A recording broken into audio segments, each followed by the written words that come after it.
Hi, my name is Erin. I love science experiments. They're like 2 thumbs up for me. Hi, my name is Katie and I like tomatoes and science. Hi, I'm Tommy Tomato.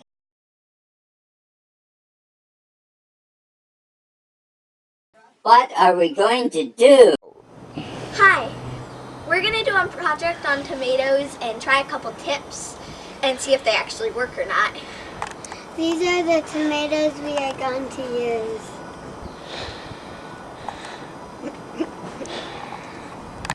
Here are all 10 tomatoes after planting. Grow, grow, grow. First, we are measuring the heights of all the plants. Every week.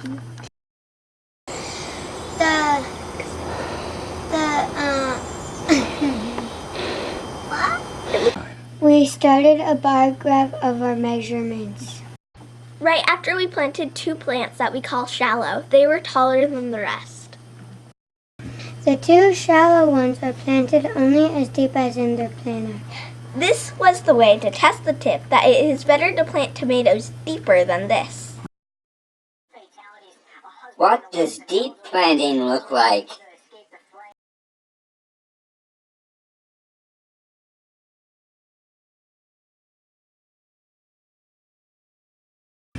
In deeper planting, the buried stem is supposed to grow more roots for a stronger plant. On the other hand, at first, the shallow plant will be taller and have a lot more leaves to help it grow faster.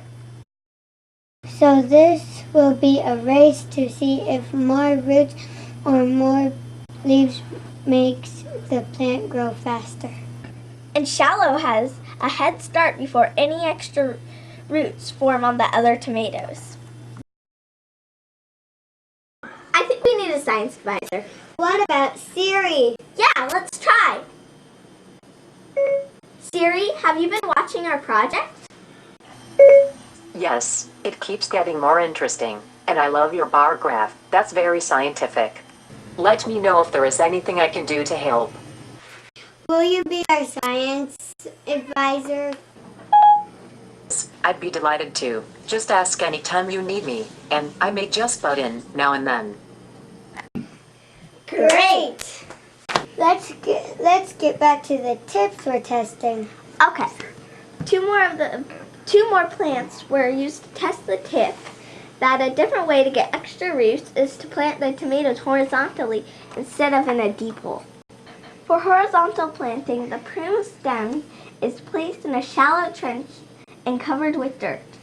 The bottom picture shows how the stem had bent itself straight up by the very next day. That's amazing. Almost all the plants had a first blossom by 1 week after planting. And tiny tomatoes had started forming by 3 weeks. But after 4 weeks... Alert! Alert! Alert! Tomato number 3 has almost stopped growing. Only about 1 inch in the last 2 weeks. This was one of the 2 tomatoes planted with dirt. To test our third tip that planting tomatoes in the same soil year after year can lead to plant diseases. The other plant in old dirt is number 8. It doesn't look quite so bad, but it's kind of short too. We also didn't add any new fertilizer to those 2 tomatoes to see what effect that would have. We'll have to keep watching both number 3 and number 8.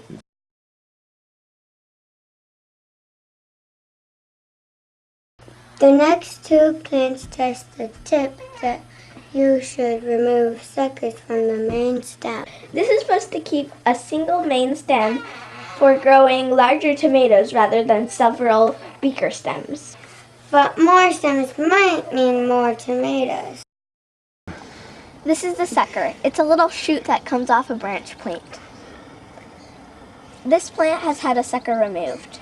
because it's not the sucker plant. It's a big sucker.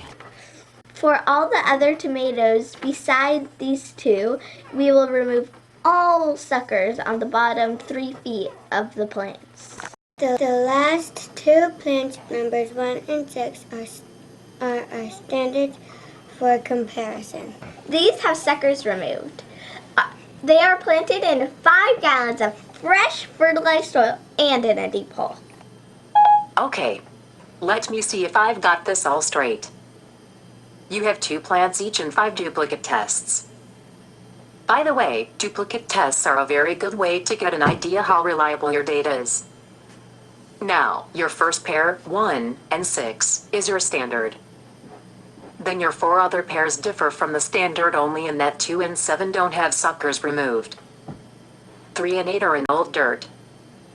4 and 9 are planted horizontally. And lastly, 5 and 10 are planted shallow. That's testing 4 or 5 variables in a single experiment. That's quite an experiment. Wow! Week 5 results. Wait a minute. Something looks wrong with these so-called duplicates. Well, Tommy, the duplicate pairs 5 and 10 and 4 and 9 are each very similar in height. The problem is 1 is way shorter than 6 and 2 is way shorter than 7. Maybe 1 and 2 are sick too. Restart. Well, they don't look as bad as 3. Maybe they just aren't getting enough sunshine. Good thinking. I already had Tommy check out how much time each of the test plants are in the sunlight. Ta-da! Tomatoes 4 through 10 all get 7 hours of direct sunlight. Tomatoes 1 through 3 get less because of shade in the afternoon from a large shrub in front of the house. I was right. Less sun made 1 and 2 short. Qualitatively correct. But why did 1 grow less than 2, while their partner plants 6 and 7 both grew the same? I know, 'cause 1 got even less sun than 2. Correct, and even semi-quantitative. But now, can you look at your data quantitatively to see the relation between amount of sunlight and amount of growth? We don't do equations. We could do a graph. A graph is sort of a picture of what an equation says. What would you graph against what? Inches grown.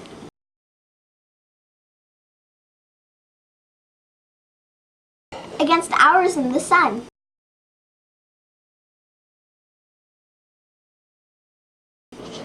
Plant 6 and 7 both have 7 hours daily in direct sun. And they both have grown 22 inches in 5 weeks. So that's 2 points at hours equals 7 and inches equals 22. Whoops. So I'll make a big dot there. Partly shaded plant 2 only had 5.5 hours in the sun daily and only grew 18.5 inches. That was good. And plant 1 was in the sun for 4.5 hours and grew 16 inches. Do you see anything interesting?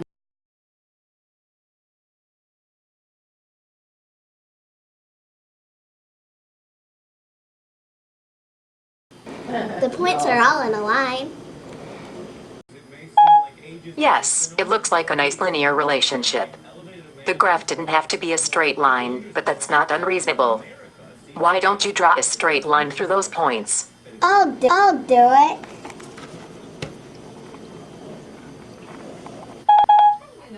Now, let's look at the slope of your graph or how steep it is. See how, when your line increases to the right in hours h by 1 square, that it goes up in I by 2 1/2, or 2.5, squares or inches? That gives you an equation I equals 2.5 h.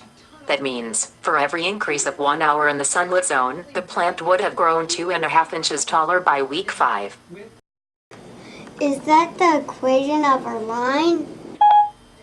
Not quite. That is only the equation for the slope of your graph.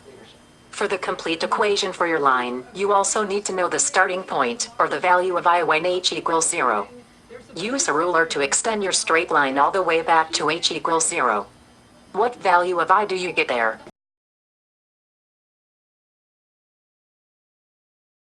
About 6. That means that, if a plant spent 0 hours, or no time, daily in the sunlit zone, that is, was always in the shade, it would still have grown 6 inches by week 5. Does that make sense? Why would it have grown at all, if it was never in the direct sunlight? Well, there is sunlight, even in the shade. Very good. And back to your equation. Total growth, I, in inches, at 5 weeks, is that starting value, 6, plus whatever amount that the slope contributes for the number of hours, h, in the sunlit zone each day. Or, I equals 6 plus 2.5h. Wow! Examining how plant growth depends on sunlight wasn't one of the tips you set out to study, but it was a science bonus, given to you by your data comparing identical plants with different amounts of shading. You could also extend your graph in the other direction to predict how much the plants would have grown if they were in the direct sun zone more than your maximum value of 7 hours. Or you could make predictions using your equation. For example, if your plants were in the sunlight zone 12 hours, solving your equation is 12 predicts 36 inches of growth.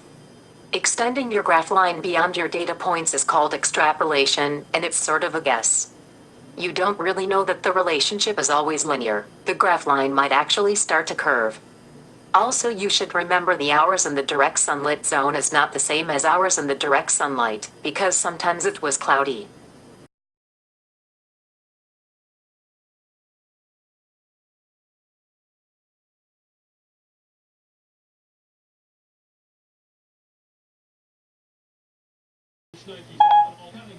Well, it's week 12. How is the tomato growth race coming? Well, except for the two partly shaded ones in the old dirt and the two old dirt plants, the other ones are all about 6 feet tall now. How tall are they going to get anyhow? Early girl tomatoes are called indeterminate, which means they can just keep growing till the fall frosts. Some can get 6 to 12 feet tall. 12 feet? How will Grandpa keep tying them up the wall? He has a ladder. Finally! 12 weeks!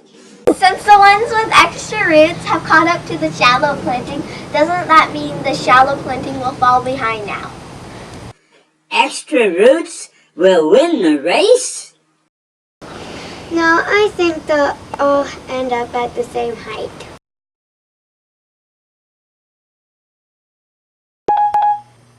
I guess you'll just have to keep measuring to see how they turn out. But why don't you compare line graphs for all 10 plants? You can see more that way than with your bar graph. Can Excel do the line graphs? Excel makes all kinds of graphs almost like magic. We've already made enough graphs by hand. You really earn more making graphs by hand. But there are 10 to do. And I see you have been putting your data into an Excel spreadsheet, which is a good idea. And it's also important to learn how to use that technology. So, go ahead and have Excel do the new line graphs. What a graph! Number 3 at the bottom.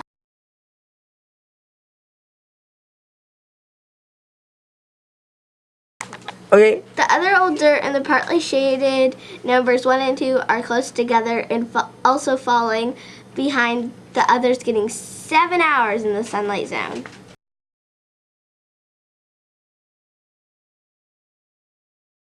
Here is a head start of the shallow plant.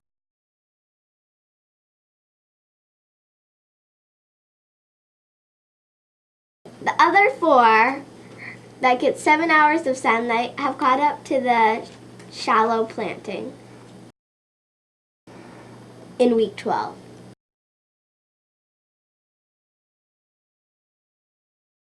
Does the growth rate really have anything to do with the amount of tomatoes? Maybe it's time to go check how the tomatoes are developing to see if we can figure out if the growth rates tells anything about how many tomatoes we'll get.